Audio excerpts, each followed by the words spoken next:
अपनी पिस्टल थी, मैंने निकाला। हमने कहा तुम कल करोगे, मैं अभी करता हूँ। एक डिप्टी एसपी आकर के मेरे कनपट्टी पर रखता है, कब हुआ, कहाँ हुआ और किसके साथ हुआ। तो नंदनी नगर का है तो तुम्हारे लिए अलग कानून। गुस्सा जो है भगवान राम को नहीं आया क्या, किसको नहीं आया। मेरा जन्म ही अन्याय के विरोध के लिए और संघर्ष के लिए हुआ। गरीब व्यक्ति और शरीफ व्यक्ति की बद्दुआ मत लो। और वो देख करके मेरा नाम सुनकर के हड़बड़ा कर खड़े हो गए। मैंने कहा बैठिए, मैं बात करने आया हूँ। बदनाम हो गए मेरे आंसू, मैं उनका हो गया कि जिनका कोई पहरेदार नहीं था। पद लोभी आलोचक कर कैसे करते दर्द पुरस्कृत मेरा। मैंने जो कुछ गाया उसमें करुणा था, श्रृंगार नहीं था। नमस्कार, थिंक 360 पर आपका स्वागत है। मैं हूं श्रीपाल सक्तावत और आप देख रहे हैं हमारी खास पेशकश सिविल लाइंस। सिविल लाइंस में आज हमारे साथ हैं 6 बार के सांसद और भारतीय कुश्ती संघ के अध्यक्ष श्री ब्रजभूषण शरण सिंह। आपका बहुत बहुत स्वागत है। नमस्कार। नमस्कार श्रीपाल जी। विवादों से आपका पुराना रिश्ता है। आप जब तिहाड़ में होते हैं, जेल में, तो वाजपेयी जी आपको फ़ोन करके सावरकर की याद दिलाते हैं। और जब आप गोंडा जिले का नाम बदला जाता है और आप विरोध करते हैं, तो वही वाजपेयी जी आपको बाहर का रास्ता दिखाते हैं। क्या कहानी है, किस तरह से आप विवादों से जुड़ते चले? देखिए, एक शेर है, मैं कभी कभी पढ़ता हूँ। किसी सोते को गफलत से जगा देना बगावत है। अगर कोई व्यक्ति सो रहा हो और उसे जगा देना, सतर्क कर देना बगावत है। किसी सोते को गफलत से जगा देना बगावत है। किसी कमज़ोर के हक को दिला देना बगावत है। अगर सच्चाइयों का गीत गाना ही बगावत है, तो हम भी एक बागी हैं, मेरा मजहब बगावत है। और मेरा जन्म ही अन्याय के विरोध के लिए और संघर्ष के लिए हुआ है। और आज तमाम उपाधियों से मुझे नवाजा जा रहा है। लेकिन जब मैं 15-16 वर्ष का हुआ तो 4 भाई मेरे आँख के सामने जा चुके थे, मतलब दुनिया से चले गए थे। और पहला आदमी हूँ, 16 साल की मेरी उम्र थी और मेरा ही घर गिराया गया। और अपने घर के गिराने में हम ही मुलजिम बने। पिताजी भी मुलजिम बने, दादाजी भी मुलजिम बने। और उसी दिन अरेस्ट हुए और 7 दिन जेल में रहने के बाद तो हम निकले हैं। तो जिसकी ऐसी पृष्ठभूमि हो तो उसके जीवन में कुछ ना कुछ कहानियां तो होंगी ही। लेकिन बचपन से और आज तक मैं खुद अपने लोगों से कहता न था और करता हूँ कि गरीब और शरीफ, गरीब व्यक्ति और शरीफ व्यक्ति की बद्दुआ मत लो। अगर जाने अनजाने गलती हो जाए तो माफ़ी मांगो और दोबारा नहीं करूँगा, ऐसी शपथ लो। और मैं उसी रास्ते पर चल रहा हूँ। वो क्या कहानी थी जिसमें इंदिरा गांधी तय कर चुकी थी, या इंदिरा गांधी तक ये बात पहुंची कि ब्रजभूषण शरण सिंह को एनकाउंटर में मारा जा सकता है? विश्वनाथ प्रताप सिंह का दौर था शायद, वो विश्वनाथ प्रताप सिंह का दौर था। और इंदिरा जी तक तो हम नहीं मानते जी। इंदिरा जी बहुत बड़े आदमी थे, उनका कहना ठीक नहीं था। जी। देखिए, मुझे विरासत में संघर्ष मिला अपने पितामह से, जी। बाबा से। जी। और हमारे यहाँ एक छोटी सी रियासत है मनकापुर, जिसके राजा आनंद सिंह, वो लगातार कई वर्ष से सांसद होते आ रहे थे। उनके पिताजी भी बहुत प्रभावशाली राजनीतिक व्यक्ति थे। उनका नाम था रघुराज सिंह, आनंद सिंह के पिताजी का। और मेरे बाबा, हम लोग राजा तो थे नहीं, लेकिन आप कह सकते हैं कि गांव का एक अच्छा परिवार जैसे होता है वैसे थे। और वैसे देखा जाए तो हमारा परिवार, हम लोगों को 1857 में अंग्रेज़ों ने जब रायबरेली और उन्नाव के बैसवाड़ा पर हमला किया और अंग्रेज़ों का कब्जा हो गया, तब हमारे परिवार को यहाँ से भगना पड़ा और अयोध्या के किनारे वो लोग सेटल हुए। तो मेरे बाबा का, उनका बचपन में ही संघर्ष। आपको छोड़ना पड़ा वहाँ से, आपके हाँ, वहाँ परिवार को तो क्या छोड़ना आप उसमें 1857 की क्रांति में कोई भूमिका थी परिवार? थी, लड़ रहे थे ना वो लोग जी। तो इसीलिए जब अंग्रेज़ों का कब्जा हो गया तो सबको हटना पड़ा। जी। और उस समय एक विश्राम शाह होते थे हम लोगों के पूर्वज, उनके नेतृत्व में आकर के हम लोग बसे। हम तो उस समय हमारा कहाँ अस्तित्व था, लेकिन जो पूर्वज बसे। तो जिस समय ये सन 1952 में प्रथम बार हमारे बाबा विधायक बने और आज़ादी में भी बहुत बड़ी भूमिका थी। लगभग 10-12 साल जेल जाना पड़ा और उस समय LLB पूरा नहीं हो पाया था, लेकिन BA कर चुके थे, LLB। तो उसी समय उनका संघर्ष हो गया, क्योंकि प्रभावशाली राजनीति में रघुराज प्रताप सिंह थे और उनके लड़के आनंद सिंह, और उनके लड़के इस समय कीर्तिवर्धन सिंह हैं जो सांसद हैं हमारे साथ पार्टी में। तो 52 और 54 में ही हमारे बाबा जी की मृत्यु हो गई। लेकिन कुछ राजनीतिक टकराहट ऐसी होती है कि उसमें हमको वसीयत में दुश्मनी मिल गई। जैसे कंस जो है कृष्ण को देख रहा था, वैसे हम कह सकते हैं कि मनिकापुर का परिवार जो है वो हमें देख रहा था। आप किरकिरी बनने लग गए थे उनके? हाँ, नहीं किरकिरी नहीं, तो उसने विश्वनाथ प्रताप सिंह ने जब चीफ मिनिस्टर थे तो उन्होंने प्रयास किया और एकदम प्रयास किया। और अयोध्या में इस समय जहाँ रामपैड़ी है, जहाँ अभी एक प्रतिमा लगी है आशा भोसले जी की, लता मंगेशकर जी की अभी जो लगी है, उसी स्थान पर मैं शाम को खड़ा था और अचानक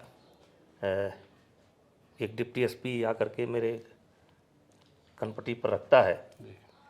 लेकिन उन लोगों की इच्छा थी कि अंधेरा हो गया था, उन लोगों की इच्छा थी कि मैं इनको गिरफ्तार करके ले जाऊं, अलग इनकाउंटर करूं।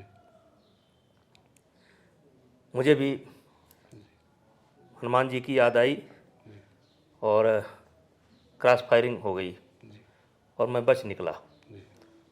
और दूसरे दिन जब मैं खुद, कोई सहारा था नहीं, संजोग से वो डिप्टी SP भी RP सिंह नाम था और राजपूत समाज से ही थे, तो मैं अंधेरे में उनके घर पहुंचा और वो ड्राइंग रूम में जैसे हम बैठे थे, हमने दरवाज़ा खोला और वो हड़बड़ा गए। हमने कहा नहीं बैठिए, और बातचीत हुई। तो मैंने उनसे एक ही प्रश्न पूछा था कि कौन सा काम ऐसा है जिसको मैंने किया हो और जिसकी सज़ा मौत हो, और वो भी पुलिस की गोली से, आपके गोली से। तो एक गुनाह बता दीजिए और चलिए मेरा इनकाउंटर करिए। फिर RP सिंह जी बड़े प्रभावित हुए, अपने पत्नी को बुलाए, चाय पिलवाए, जो जाड़े का समय था मटर खिलवाया, फिर भिजवाया, और फिर वो बहुत एक कवच की तरह रहे। खैर विश्वनाथ प्रताप सिंह कामयाब नहीं हुए। तो लेकिन कहा यह जाता है कि इंदिरा गांधी के दखल के बाद में आपका एनकाउंटर रोका गया।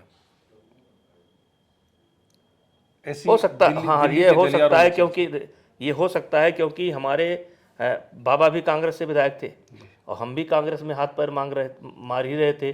जैसे उस समय रणजीत सिंह जुदेव थे, पीर बहादुर सिंह थे, इन लोगों से हमारा परिचय था। उस समय हम कांग्रेस में भी ही घूम रहे थे। तो ये हो सकता है कि कृपा हुई हो मेरे ऊपर, मेरे किसी, क्योंकि उनके अलावा सारा कांग्रेसी परिवार तो मेरा ही था। तो हो सकता है कि किसी की कृपा हुई मेरे ऊपर।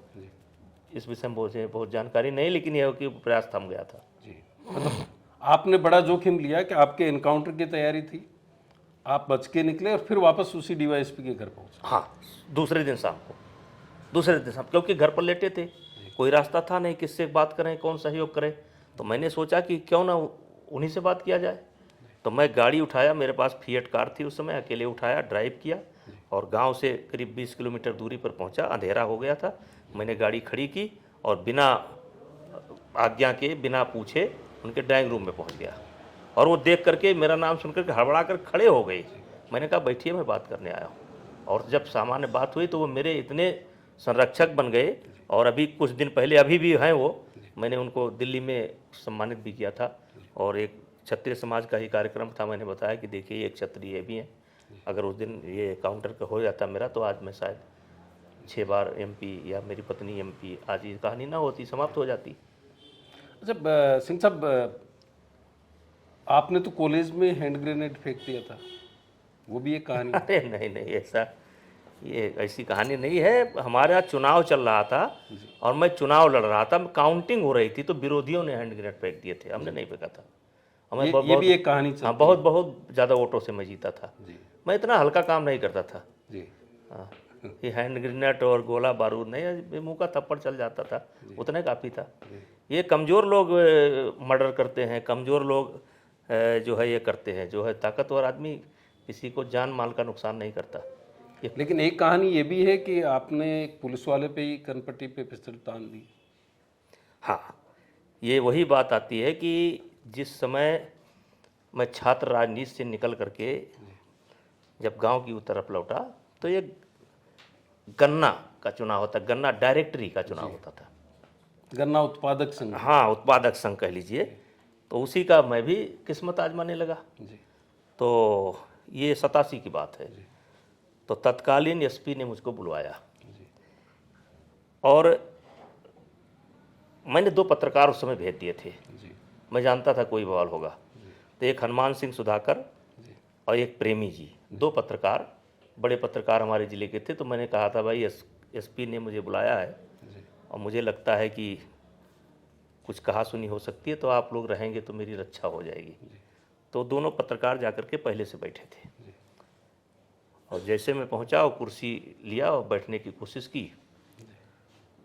तुरंत कप्तान साहब मेरे ऊपर भड़क गए और बातचीत यहाँ तक आई कि उन्होंने कहा कि साले शब्द का प्रयोग किया, कहा कि बिना आनंद सिंह के मर्जी के चुनाव लड़ोगे और साले जाकर के बैठ जाओ, नहीं तुम्हारा इनकाउंटर करूँगा। तो मेरे हाथ में पिस्टल थी, मैंने निकाला, हमने कहा तुम कल करोगे, मैं अभी करता हूँ। तुम कल करोगे, हम अभी करते हैं। और काफ़ी देर तक चला। उसके बाद हम अपने बैठे बुलेट मोटरसाइकिल पर चले आए, चुनाव लड़े। फिर पुलिस ने सारे वोटर पकड़ लिए, कुल 33 वोटर थे, 27 आदमी पकड़ लिए। और जब काउंटिंग हुई तो 27 वोट मुझे मिले, 6 वोट राजा को मिले। उसके बावजूद हाँ 27 वोट मुझे मिले, 27 वोट मुझे मिले, 6 वोट उनको मिले। मतलब उनके कब्जे में होने के बावजूद, उनके कब्जे में 5 रोज से उनके कब्जे में होने के बावजूद भी देखिए मैं दिल पर राज करता हूँ। 27 वोट मुझे मिले और उसी चुनाव ने शायद मुझे राजनीति में बढ़ने की बहुत बड़ी प्रेरणा दी। यानी लोगों की भी चाहत थी कि आनंद सिंह परिवार का जो दबदबा है वो उसको आप ही खत्म कर सकते। दबदबा नहीं, आतंक। 2-3 विधानसभाएं ऐसी थी जहां चुनाव वोट नहीं पड़ता था। जैसे एक विधानसभा में पड़ गया, 2 विधानसभा में पड़ गया। अब एक विधानसभा से आप 80,000 की लीड ले लें, 90,000 से लीड ले लें, तो उनका 3-4 गोंडा जिले की 3-4 विधानसभा ऐसी थी जहां 10 बजे के पहले वोट पड़ जाता था और उनके आदमी डालते थे। और बिना उनके मर्जी के 11 विधायक होते थे, बिना मर्जी के विधायक कोई नहीं हो सकता था, प्रमुख नहीं हो सकता था, प्रधान नहीं बन सकता था। मतलब दुरुपयोग जितना कह लीजिए, सत्ता का दुरुपयोग। तो उसी समय मेरा होता है और फिर सपोर्ट जनता का मिलने लगता है, मिला हमको। कभी लगा आपको मन में कि आनंद सिंह जैसे व्यक्ति से टकराना, विश्वनाथ प्रताप सिंह उनके साथ खड़े हैं, नुकसान हो सकता है? ना ना, मेरा टारगेट था, क्योंकि परिवार की जो पृष्ठभूमि थी और जैसे ऐसा है नहीं जो मैं कहने जा रहा हूँ, ऐसा है नहीं। लेकिन जब मेरे बाबा की मृत्यु हुई तो लोगों में एक ऐसा अफवाह फैलाया गया, वो है नहीं, सच्चाई नहीं है, लेकिन जनमानस को ये बताया गया कि ये साजिशन जो है ये कराई गई है, हत्या हुई। हाँ, लेकिन हुई नहीं थी। वो बीमारी से मरे थे, बीमारी से मरे थे। लेकिन अब पब्लिक का कहना है कि नहीं, वो तो दवाई करा दिए, ये है वो है। तो मेरे मन में था कि मुझे इन्हीं से लड़ना है और हैसियत मेरी कुछ नहीं थी। मतलब समझिए कि एक साधारण परिवार अरे से। साधारण क्या, उस समय तो खत्म ही थे हम लोग, लेकिन भगवान की कृपा थी। और जो मेरा वसूल ये था गरीब और शरीफ, इसने मुझे बहुत कामयाबी दिलाई। आपके परिवार का बैकग्राउंड पहलवानी का रहा, कुश्ती का रहा। हाँ, ये कहाँ से आई कुश्ती? देखिए ये पहले गांव में स्वस्थ रहने का एक ही संसाधन होता था गांव में। और देखिए यहाँ भी देखिए, जितने जैसे जैसे गामा को लीजिए आप, तो उसको उनको किसने पनाह दी? महाराजा पटियाला ने। अब जैसे शिवाजी महाराज, छत्रपति शिवाजी महाराज, आज भी हिंदुस्तान के अंदर सबसे पहला अखाड़ा सांबा जी का है, शिवाजी का महाराज का है। और उनके परिवार में आप देखिए तो बेटी के अलग पहलवान होते थे, बेटे के अलग पहलवान होते थे, राजा के अलग पहलवान होते थे।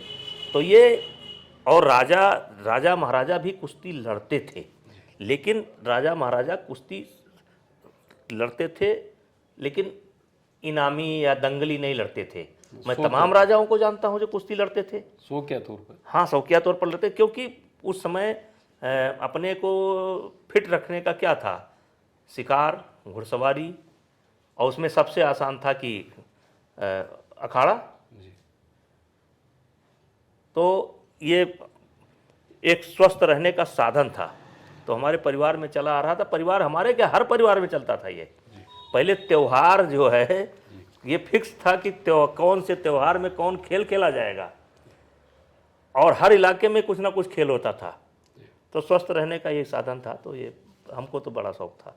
अच्छा, महाराष्ट्र का आपने जिक्र किया, रणधीर सिंधे वहाँ पे पहले पहलवान हुए, केडी जाधव पहले व्यक्ति थे जो ओलंपिक में पदक लेकर के आए कुश्ती में, और उसके बाद में कहीं महाराष्ट्र पीछे छूट गया। और देखिए महाराष्ट्र पीछे छूट गया, कुछ महाराष्ट्र के लोगों की गलती भी है। गलती ये है कि उनके यहाँ एक दंगल होता है महाराष्ट्र केसरी, और महाराष्ट्र केसरी दंगल को वहाँ सबसे ज़्यादा महत्व दिया जाता है। और जो महाराष्ट्र केसरी बनता है वो सुपर स्टार की तरह देखा जाता है। सुपर स्टार मतलब उसका एक एमएलए से रुतबा बढ़ जाता है, सुपर स्टार, और उसको पैसा भी मिल जाता है। तो महाराष्ट्र के पहलवानों ने ओलंपिक के बजाय महाराष्ट्र केसरी पर फोकस कर दिया। ये बात, हाँ, महाराष्ट्र केसरी, क्योंकि सुपर स्टार, अब सुपर स्टार बन गया तो कैसे लड़ेगा? हार जाएगा तो सुपर स्टार की बेइज्जती होगी। तो ये बात मैंने महाराष्ट्र में जाकर के कही, लोगों को कही कि भाई देखो ये तो ठीक है सुपर स्टार बनना, क्योंकि बड़े वजन के पहलवान जो जिसमें इंडिया कमज़ोर है वो महाराष्ट्र से ही निकल सकते हैं। और महाराष्ट्र में पहलवानी है, महाराष्ट्र में खान पान अच्छा है। जितने अखाड़े महाराष्ट्र में हैं हरियाणा में नहीं है। जितने व्यवस्थित ढंग से चलते हैं उतने व्यवस्थित ढंग से नहीं चलते, लेकिन दुर्भाग्य है कि उनका सारा फोकस महाराष्ट्र केसरी पर हो गया। वो उस ग्लैमर से जुड़ गए। हाँ, ग्लैमर। उसके बाद डर लगने लगता है ना कि मैं तो महाराष्ट्र केसरी हूँ, मैं नेशनल लड़ने जाऊँगा, हार जाऊँगा, मैं क्या करूँगा। तो वहीं से वो काम खत्म हो जाता है। महाराष्ट्र केसरी बनते ही, एक भी महाराष्ट्र केसरी ऐसा नहीं है, केवल नरसिंह यादव एक महाराष्ट्र केसरी हुआ कि जिसने जो है ओलंपिक तक का सफर तय किया, लेकिन एक षड्यंत्र के कारण उस कामयाब नहीं हुआ। उसके खिलाफ भी एक साजिश? हाँ, एक साजिश हुई, और बड़ी साजिश हुई, और प्रधानमंत्री जी ने बहुत सहयोग किया उसमें, लेकिन वो साजिश करता पीछा नहीं छोड़े, वहाँ तक पीछा किए और अंततः सफल नहीं हुआ। तो क्या कह सकते हैं कि ब्रजभूषण शरण सिंह से जो कुश्ती की राजनीति अभी चल रही है, या कुश्ती में जो विवाद खड़े हो रहे हैं, उनकी शुरुआत नरसिंह यादव से? हाँ, कह सकते हैं, नरसिंह यादव से कह सकते हैं, जैसे उसको पुष्टि मिली। और सबसे बड़ा क्या है कि आप खेल प्रेमी हैं श्रीपाल जी, मैं जानता हूँ। देखिए हरियाणा खेल में आगे है, हरियाणा के गार्जियन अच्छे हैं, हरियाणा की माताएं बहनें गार्जियन अपने बच्चे को खिलाते हैं, पिलाते हैं, तैयार करते हैं, सब कुछ चाहिए। लेकिन एक समय ऐसा था, केवल कुश्ती में ही नहीं, अन्य गेमों में, टीम झारखंड की, खिलाड़ी हरियाणा के, टीम उड़ीसा की, नहीं वो रेलवे भी नहीं आता है, टीम उड़ीसा की, खिलाड़ी हरियाणा के। मतलब देश के जितने भी टीम, मतलब लगभग खिलाड़ी हरियाणा के। तो जब हरियाणा के ही खिलाड़ी होंगे तो हरियाणा में ही खेल बढ़ेगा। मैंने उस व्यवस्था को तोड़ा, मैंने उस व्यवस्था को तोड़ा। अभी अन्य गेमों में नहीं टूटा है। आप देखिए, टीम उठा करके चेक कर लीजिए, क्रिकेट में चेक कर लीजिए और में चेक कर लीजिए।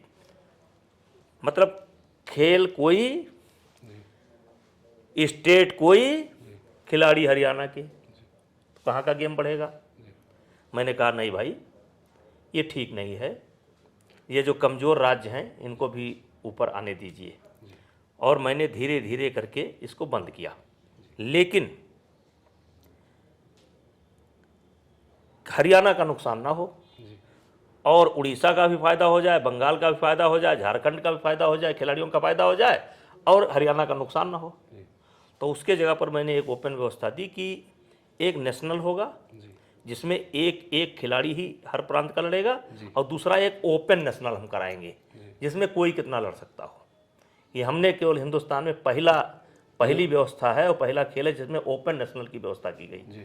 और हमने किया जिसमें 61% से लेकर के 63% मेडल केवल हरियाणा को जाते हैं। तो मैंने दो काम किया, एक तो कमज़ोर स्टेट ऊपर आए और दूसरा जो है हरियाणा या खेल का नुकसान ना हो।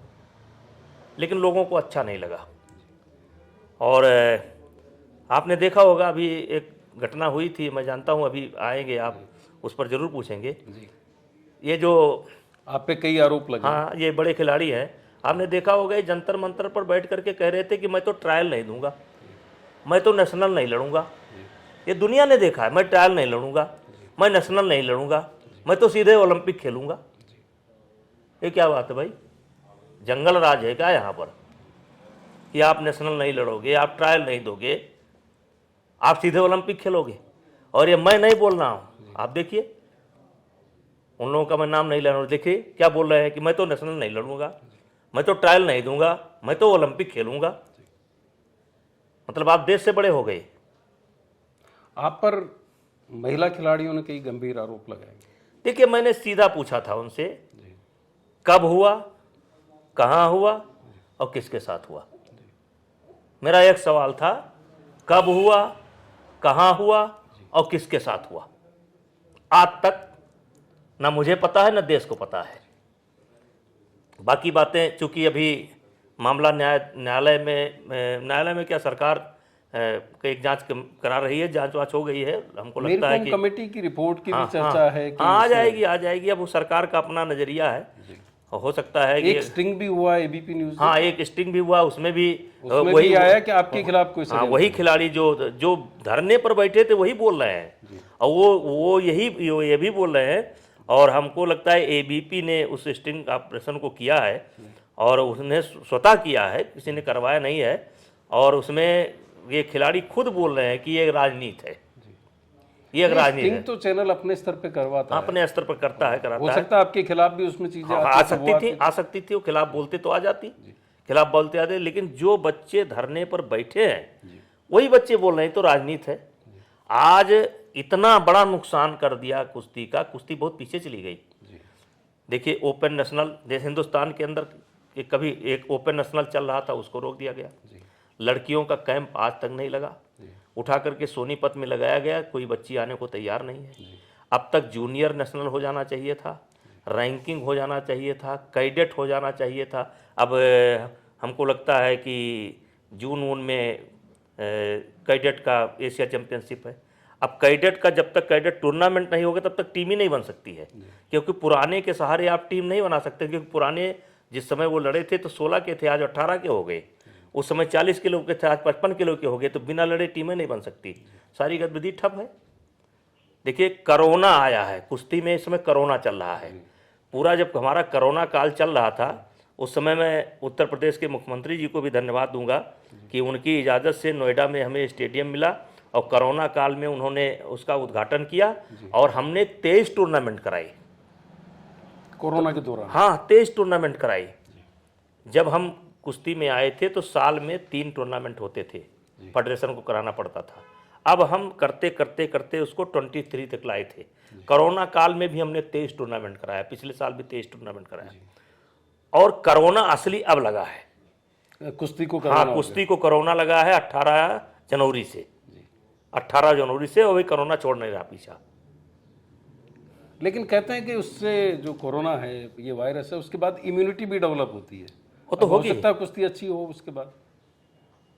अब कुश्ती देखिए एक ऐसा गेम है कि अभ्यास वगैरह छूटने पर जैसे एक निराशा है, जब आप कंटिन्यू टारगेट देते रहते हो किसी बच्चे को, चाहे कुश्ती हो चाहे पढ़ाई हो, जब उसके सामने टारगेट रहता है तो अपने को सतर्क रखता है। अब इस समय टारगेट विहीन हो गए हैं बच्चे, उनको पता नहीं है होगा कि नहीं होगा, होगा कि नहीं होगा, तो बच्चे बड़े असमंजस में हैं। अखाड़ों पर संख्या कम हो गई, जहाँ 150 बच्चे रहते थे वहाँ 100 बच्चे रह गए, संख्या कम होगी। जब खेल नहीं होगा, टूर्नामेंट नहीं होंगे, तो क्या उत्साह कैसे रहेगा। अच्छा, एक बात ये भी कही जा रही है जो दिल्ली के सर्किल में खास तौर पर होती है कि अब आपका कार्यकाल खत्म हो रहा है, हाँ जी, आपके पुत्र आपकी जगह ले सकते हैं, इस तरह का एक परसेप्शन है, और हरियाणा उस पर वापस काबिज होना चाहता है। नहीं नहीं, वो काबिज हो ही नहीं सकते। जो लोग काबिज होना चाहते हैं वो हरियाणा में भी मेंबर नहीं है। देखिए हमारी एक प्रक्रिया है। स्पेशली दीपेंद्र हुड्डा को लेकर के। हाँ, दीपेंद्र हुड्डा वो हार गए, उनको मैंने हराया था जिस समय कांग्रेस की रिजीम थी। उस समय दिल्ली में उनकी सरकार थी, हरियाणा में उनकी सरकार थी, दिल्ली सरकार भी उनकी थी। उस समय मैंने हराया था। और देखिए देश मेरे साथ है, और समय रहते तो किसी को इज्जत मिलती नहीं, लेकिन बहुत इज्जत मिलेगी। मैं कम से कम 25-30 करोड़ रुपया अपने पास से इस गेम पर खर्च कर चुका हूँ। मैं अपने इसी सवाल पे आ रहा था। अपने पास। राजस्थान का होने के नाते मुझे कई बार लगता है, शिकायत भी होती है आपसे, कि आप अपने पैसे से अपने यहाँ तो खेल को, उसको कुश्ती को खड़ा कर रहे हैं।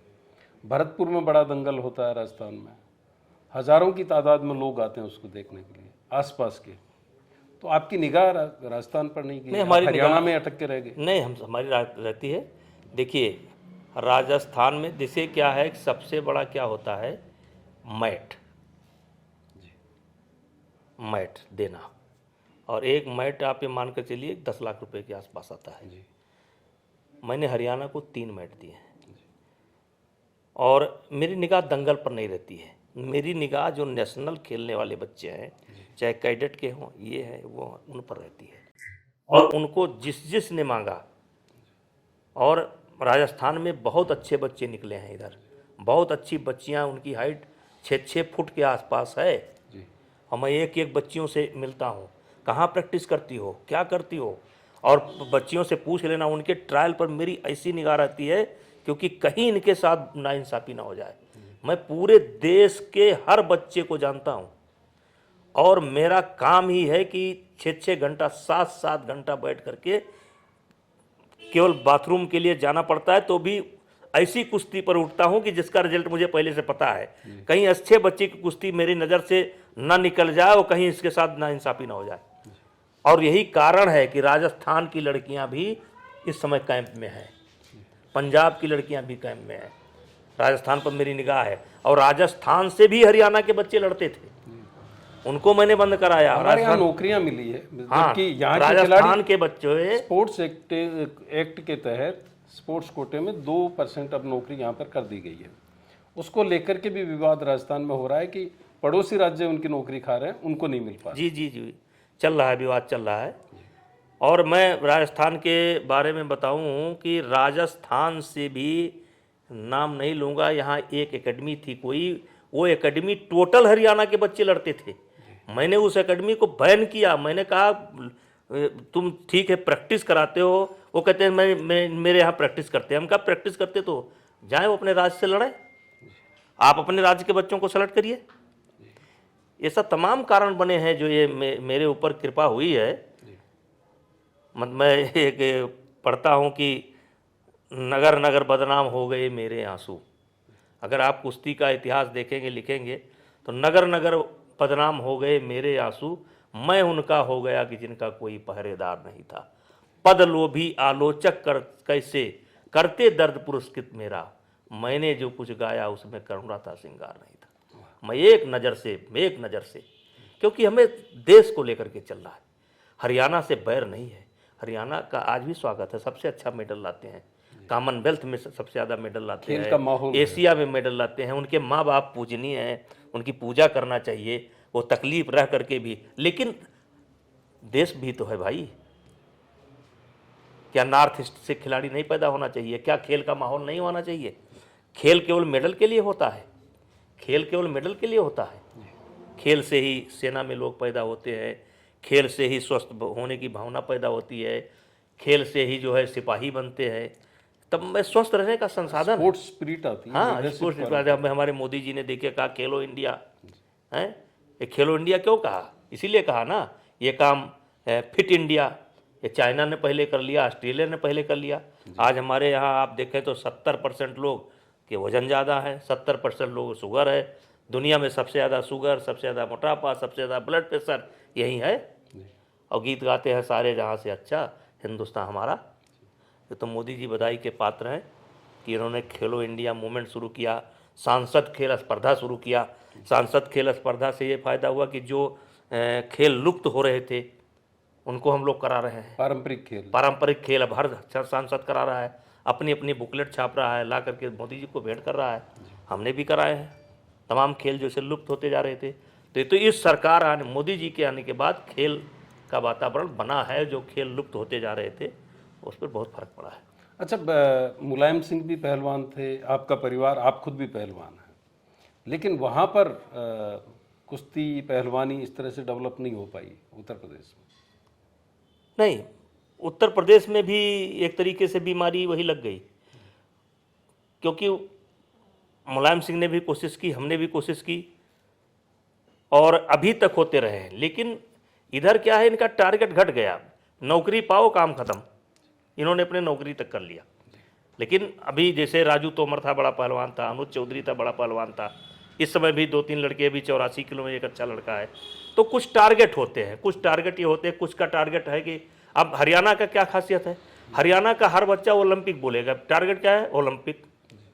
किसी बच्चे से पूछो क्यों कुश्ती करो, ओलंपिक। उत्तर प्रदेश के बच्चे से पूछोगे कहेगा नौकरी। तो जब आपका टारगेट ही नहीं है, लक्ष्य ही नहीं है, लेकिन कुछ बच्चे लेकर चल रहे हैं। कई लड़के अच्छे हैं, लड़कियां भी अच्छी हैं। अच्छा, कई जगह ये भी शिकायत आती है कि जो आपके पहलवान हैं वो इजी गोइंग मैनी की तरफ जा रहे हैं, कब्जे उब्जे में बड़ी दिलचस्पी होने लग गई उनकी ज़मीनों में। नहीं, जैसे जब रोजगार नहीं मिलेगा और शरीर में खून है तो कमाए खाएंगे, जहाँ मिलेगा कमाए खाएंगे। अब कुछ लोग उनको बॉडीगार्ड बना लेते हैं, कुछ लोग अपने साथ रख लेते हैं। तो भाई अब जब तगड़े हैं तो हाथ पैर तो चलाएंगे। लेकिन ऐसा नहीं कि पहलवान बदमाश होते हैं, पहलवान बड़े शांत दिमाग के होते हैं। अब हो जाता है, संजोग होता है। जैसे देखिए आज देश का ऐसा पहलवान जिसके पास 2-2 मेडल, सुशील कुमार, और दुर्भाग्य से ये घटना घट गई।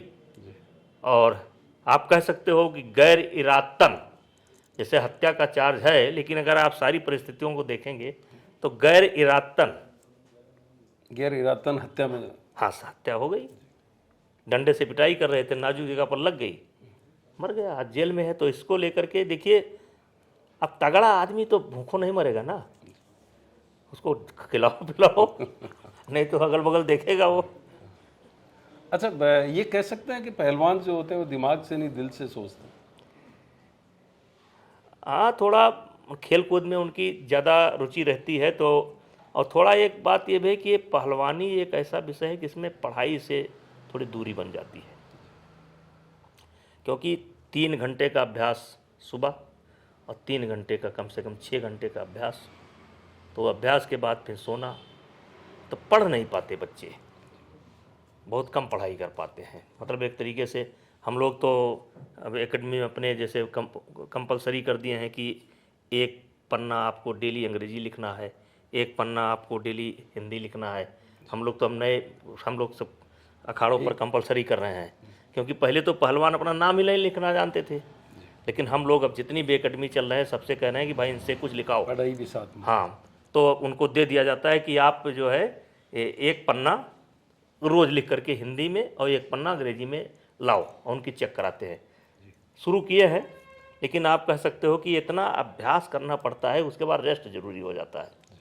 अच्छा, बाबरी विध्वंस में जो जिन लोगों पे आरोप थे, 39 लोगों पे, उनमें से एक आप भी थे। हालांकि 2020 में आपको बरी कर दिया गया। जी देखिए, मेरा घर जो है अयोध्या से अगर एयर दूरी देखा जाए तो 5 किलोमीटर, जी और वैसे घूम करके 14 किलोमीटर। जी तो और अयोध्या में मेरी पढ़ाई लिखाई भी अयोध्या में हुई। और जैसे स्वर्गीय परमहंस जी, जी इस समय वर्तमान में नृत्य गोपाल दास जी, हनुमानगढ़ी के महंत ज्ञानदास जी, और मैं वहाँ कुश्ती का अभ्यास करता था। तो अयोध्या में आंदोलन से मैं जुड़ा रहा, और इसीलिए 89 में मुलायम सिंह ने देश में सबसे पहली गिरफ्तारी मेरी उन्होंने कराई थी। जब विवादित ढांचा पर एक बार जब हमारे उत्तर प्रदेश के एक मंत्री जी ने बयान दे दिया था कि आजम खान साहब ने कि परिंदा पर भी नहीं मार पाएगा, और मुलायम सिंह ने गोली चलवाई थी जिसमें कई लोग मरे थे। तो उसमें हाँ, कार सेवक मारे गए थे। तो उसमें भी उन्होंने मुझे 2 महीना पहले बंद कर दिया था। और जब ये ढांचा ढाया गया तो उसमें भी सीबीआई ने पूरे देश में सबसे पहले मुझे अरेस्ट किया था। पूरे देश में सबसे पहले गिरफ्तारी मेरी हुई थी। वर्तमान में जो बागपत से एमपी है सतपाल सिंह जी, यही सीबीआई के डायरेक्टर या क्या थे, हाँ आए थे, हमको यही गिरफ्तार किए थे देश में। तो अयोध्या आंदोलन में आप कह सकते हैं कि हम लोगों की भूमिका रही, अच्छी खासी भूमिका रही, अच्छी खासी सक्रियता रही। फावड़े गीती वगैरह आपने उपलब्ध कराए, बताए? या हम ही ने उपलब्ध कराए, समझो। हम थे, एक शंकरदास थे, देवेंद्र सिंह थे। क्योंकि उस समय देखिए कोई योजना नहीं थी कि उस ढांचा गिरे। एक ऐसी स्थिति हाई कोर्ट इलाहाबाद के कारण उत्पन्न हुई कि अचानक सारी गतिविधि रुक गई और लॉ एंड ऑर्डर टूट गया। मस्जिद पर हमला कर दिए लोग, कोई नोचने लगा, कोई करने लगा। तो ये हुआ क्या किया जाए। तो उसी समय हमारे एक मित्र कृष्णा गोयल, उनका काम चलता था, स्टोर में कुछ गैंती पड़ी थी और फावड़ा। तो हमने गए और खोले, हम थे और एक शंकरदास और देवेंद्र सिंह, 3 लोग, अभी 3 लोग थे, एक मर गए। वो 2 लोग मुझे मुलजिम नहीं हुए थे, मुलजिम मैं ही हुआ था। तो हम लोगों ने गैंती दिया और लोगों को इशारा करना शुरू किया कि भाई होल करो, इसमें होल करो। इशारा किया तो होल करते करते, क्योंकि इतनी भीड़ थी कि आप वहाँ से वहाँ जा नहीं सकते थे, इशारे कर सकते थे, बहुत भीड़ थी। तो उसी फार्मूले से वो गिरा था। लेकिन अब बरी हो चुके हैं आप तो ऐसे? हाँ, हम तो बरी हुए थे, हम तो बरी हो जाते हैं हम। तो क्या मैं कह सकता हूँ कि मैं कार सेवक से भी बात कर रहा हूँ? जरूर जरूर, एक अच्छे कार सेवक से बात कर रहे हैं, फर्जी वाले से नहीं, असली वाले से बात कर रहे हैं। अच्छा, तिहाड़ की यात्रा भी आपको करनी पड़ी, क्या वजह थी?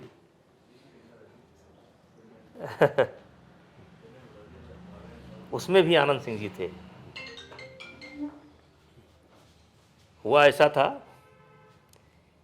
कि दिल्ली में कुछ लोग पकड़े गए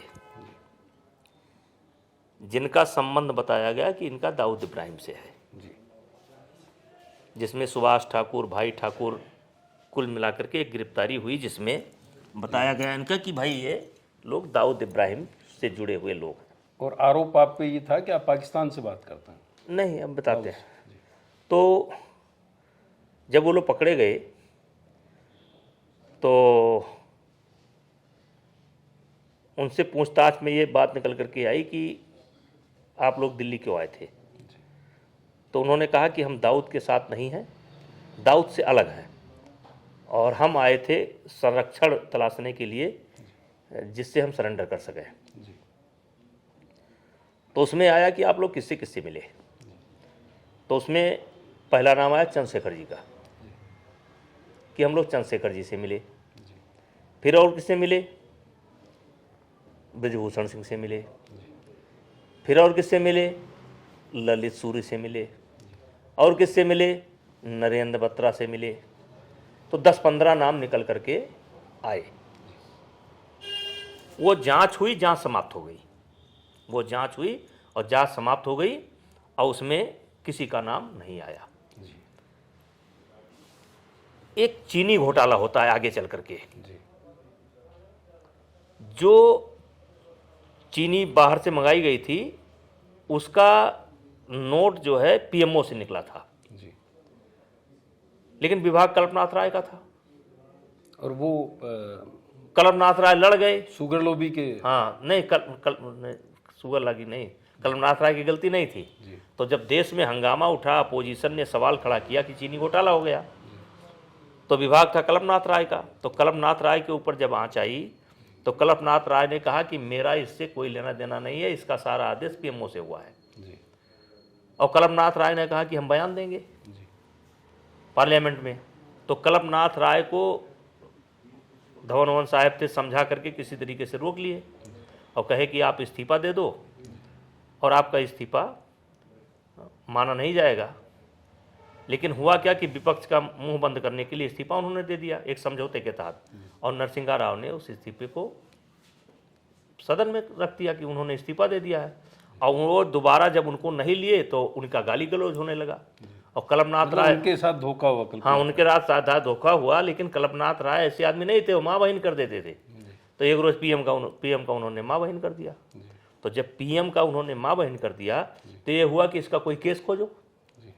तो उसमें कलमनाथ राय का भी नाम आया था, क्योंकि कहीं कलमनाथ राय के पीए ने बॉम्बे में गेस्ट हाउस बुक करा दिया था, तो उनकी भी जांच हुई थी, लेकिन वो भी निर्दोष पाए गए थे।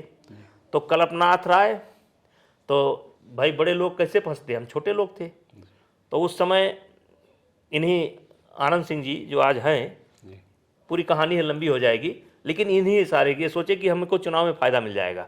तो हम, हमारा पीए और कलमनाथ राय और कलमनाथ राय का पीए, 4 लोग अतिरिक्त, मतलब दोबारा आदेश हुआ जांच का, और जांच होकर के एक चार्जशीट फाइल की गई। चार्जशीट फाइल करके हमारा नाम उसमें डाला गया और 6 महीने मैं जेल में रहा।